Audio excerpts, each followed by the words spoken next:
Hey everyone, thank you for joining us at Sisters Overcoming Stress, also known as SOS. I am your host, Tia Robinson here, and I'm here with our co-host, Dr. Denora Nieves. Hello, Denora. Hey T, how are ya? I'm good. It's December. I know. 2019 is over. Yes, 12 months of SOS. Can you believe it? I can't. I can. Yeah, exactly. I can, but I can't. Yeah. So this month we are talking about ambition addiction. Yes. It's You the know, perfect month. it is a perfect month because, New Year's resolutions in January, and hmm everyone is like, I've got fitness goals, I've got business goals, I've got lifestyle goals, I got relationship Relationship goals, goals. Yes. goals on top of goals on top of goals. But Yes. when it comes to creating goals, is there a healthy way of creating goals versus a way that may be a little unhealthier? Yeah, for sure. I wrote this article for Mind Body Green a little bit ago, and it's completely around ambition addiction, which we know well, right? The two of us. Mm-hmm. And one of the things that I write in there that I think is really important is that driven, right? The attitude of driven can quickly turn to obsessed. And before you know it, you've spent most of your days and nights in pursuit of the life you want rather than in awe of the life you have. And I think that's really important for us to keep in mind as we're setting goals, because we really can become slaves to our ambition. And then we're just always on the chase. We're constantly looking for what's the next thing that we need to accomplish, what's the next thing that we want to acquire, what's the next thing that we, want to feel or say or write or buy or experience or whatever. And that it's not necessarily bad, but if it's always about the next thing and the next thing and the next thing and the next thing, when are you actually enjoying all of the things that you've created, that you've acquired, that you've accomplished? What are you doing it for? Yeah. I can definitely relate to that, as you said. You said us, but yes, I could definitely relate to that. Because I think sometimes we have a vision for our lives, and a vision in various different areas, and as soon as you check that one thing off, you're like, okay, but I've got 35 other things that I need to focus on. And once I get to the 35 other things, then that means that the list is complete and then I can celebrate. But you don't take into consideration that you're always adding and taking things away, and the list starts to grow and it becomes this own thing of its own that you never really kind of bake in time to, be grateful and to celebrate your wins. Yeah. So how are some ways that folks can actually do that? One of the things that I got really good at doing, so I used to be a big fan of the vision board movement, right? Oh, yeah. And I was putting up vision boards everywhere. And again, we've talked about this. I'm an overachiever, and that means that when I look at a vision board, all I think is, okay, I need to do that. I need to do that, right? Now, energetically, there's a big difference between a vision board and a to-do list, right? Because a to-do list is all about effort, and a vision board is all about manifestation and alignment. And so from a spiritual perspective, we know the distinction, but my brain is not set up to acknowledge that distinction all the time. My brain doesn't function. See the way my brain is set up. Yeah. Right. And so as a result, I would look up at the vision board and it would cause me anxiety.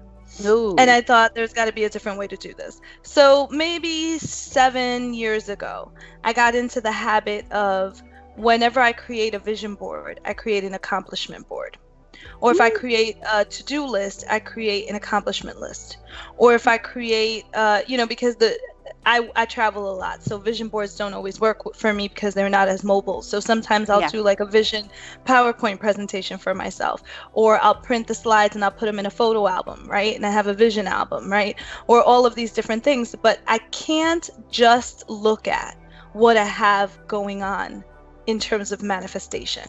I need to balance that out by also looking at all of the things that I already have and have accomplished, right? So if I do a to-do list, I'll do a gratitude list, right? For every to-do list, I'm doing a gratitude list, because it really does keep me focused and keep me balanced, so that I'm not always over focused on what's to come and not really fully present in what I've already created. But Okay, that's, so it's hard. it is hard, and I'm totally stealing that. Like, I have a Yes. vision board that's in front of my bed, and I literally this morning was looking at it, and I was like, that Essence article that I've been wanting hasn't happened. And I started to focus in on the fact Hmm. that that was the one piece and the one area on the Yep. vision board that hadn't Yep. happened. Now, I didn't pay attention to all the other Yep. pictures and stuff Yep. that it is that I worked on, but that one thing was something that I zeroed in on this morning, and I was like, Yeah. wow. So I'm Yeah. totally stealing the idea of an accomplishment board or an Yeah. accomplishment list. I didn't do it last year, but I usually host a vision board party. So, we get all together, we bring all of our magazines and our boards and our glue sticks, and, we'll have drinks, or we'll have somebody come and speak or whatever have you. But I think that it's is equally as important to do a vision board and an accomplishment board, so that you can Absolutely. actually look at them both. Because the accumulation of vision boards is real. Like, I know someone that's got like 7 vision boards in the house, and I was like, okay, like Yeah. At some point, you a need lot to of vision boards. envision yourself not looking at this stuff. It's a lot of vision going on. 7 years of vision. Let's start working on the accomplishment board. But Where's the execution? Here's the thing. I think that for different people, it's going to take different forms. And like I said, in places in my life, it takes different forms. You know what I Yeah. mean? Like, sometimes, like I said, if I'm doing, it'll be a to-do list and a gratitude list. Sometimes it'll be a vision board and accomplishment board. Sometimes it'll just be a manifestation board, and it's filled with both things I have already manifested and things that I'm hoping to manifest, and they're side by side.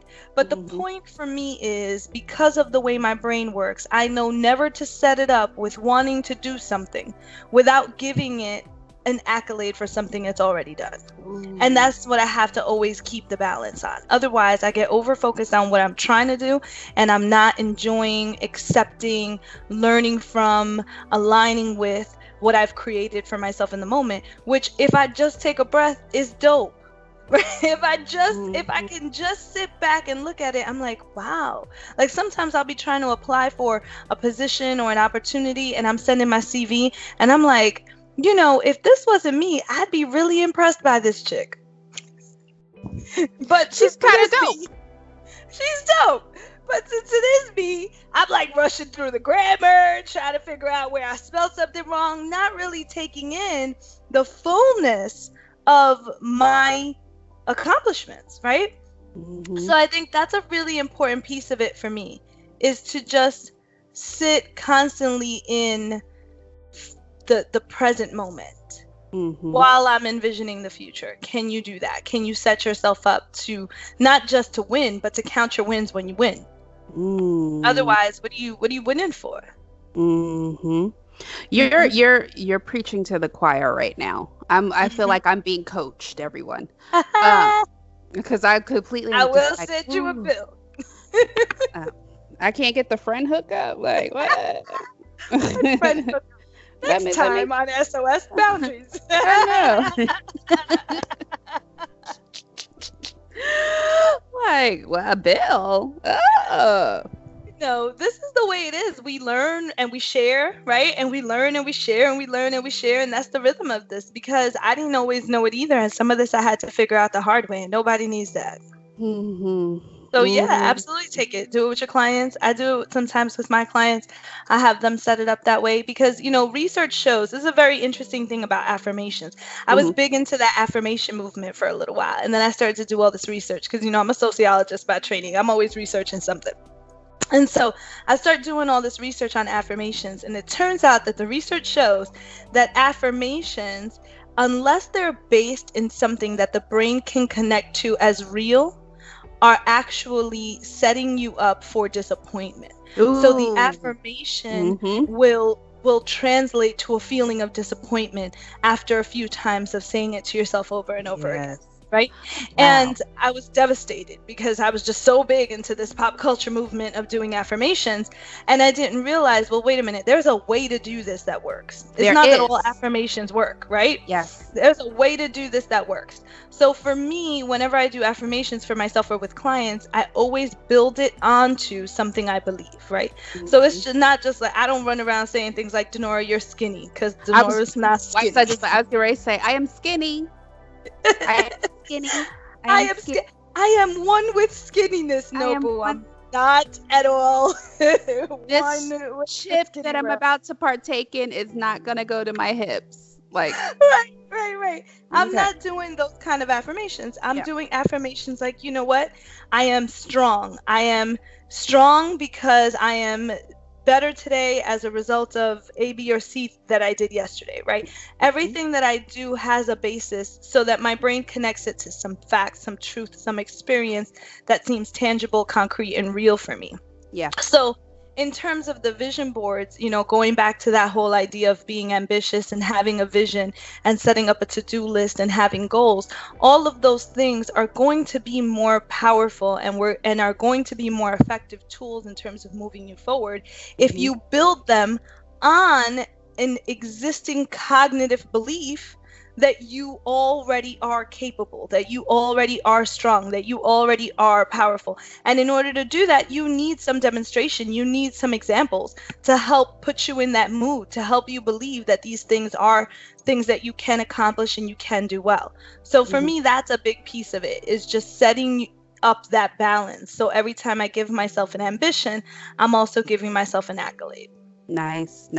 Sidebar for everyone watching, whenever I close my eyes, like I'm really just taking in the nuggets and the information, because I know people are like, she's closed her eyes for like 3 seconds. Like, no, it's just my process of just absorbing the information that's being shared. So and just for wanted those to throw of you that who in are there. just listening, you should watch the podcast as we film it. Is available for you on YouTube, so you can see us making all of the faces that accompany these beautiful voices as they shift and change throughout the podcast.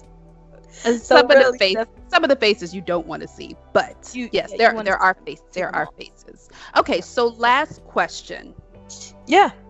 How do you identify if you have an ambition addiction? Yeah, because the first step is admitting. I ain't no problem. What? You had that problem. Goals, exactly. Yeah. And we celebrate ambition, right? Yeah. So it's not like having a crack addiction where everybody knows you're a crackhead. Nobody's running around talking about she's an ambition head. You know what I mean? We celebrate it, right? Yeah. And so it is a problem though, because for me, the way it's a problem is if you're over focused on the future. If you're not learning from your past, if you're not fully present in your present, right? Then you're over focused on the future, then you have an ambition addiction. You are constantly focused on what you're going to do next. And the real question is why? That's what we really have to be focused on, is the why. Because once you have an ambition addiction, which a lot of us have, then the question is why? Do I feel insecure and inadequate in who I am now, that I constantly have to be something more? Do I feel insecure and inadequate about the contribution that I've made to the world, that I constantly have to give something more? Do I feel judged by other people as if I haven't done or given enough? Am I, what are you doing? What are you trying to accomplish, and why? Are you just trying to create more and better for the sake of enjoying it, or has enjoying it left the equation? Yeah. Nice. Yeah. Cool. Well, great article, Dr. D. Thank you very much. It. And thank you, Tia, for the wonderful conversation as we close out 2019. Yay! Yes. All right. Well, thank you, everybody, for joining us on another episode of S.O.S, Sisters Overcoming Stress. We are signing out for 2019. Have a wonderful, wonderful new year. And we'll see you soon.